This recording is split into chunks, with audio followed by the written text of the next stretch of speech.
Clôture ce samedi 5 décembre à Kinshasa des activités de la Journée internationale des personnes vivant avec handicap. Célébrée le 3 décembre de chaque année, l'édition 2020 a mis l'accent sur la lutte contre la pandémie de coronavirus. Irène Essambo, ministre en charge des personnes vivant avec handicap, a fait la ronde des 4 districts de la capitale pour sensibiliser cette catégorie de personnes. Nous avons lancé cette journée, les 30 effectivement, comme l'ont exigé les Nations Unies. Nous l'avons lancé dans la commune de la Gombe.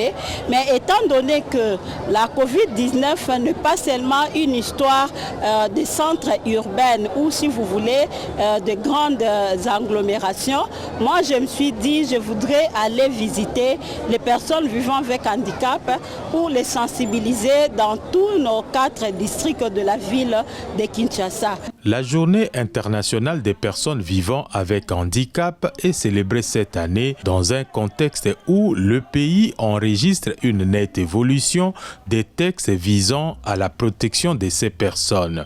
En effet, une loi adoptée à la Chambre basse est actuellement en relecture au Sénat.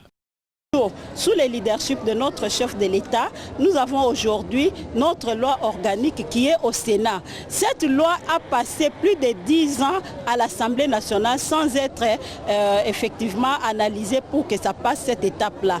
Mais avec la vision de notre chef de l'État et avec son dynamisme, le Parlement a compris et là nous voulons saluer l'action de la présidente l'honorable Janine Mabunda qui a compris qu'il faut faire avancer cette question. Albinos, sourds, aveugles, handicapés, les autochtones et autres, dans l'ensemble, les personnes vivant avec handicap en République démocratique du Congo représentent plus de 13% de la population.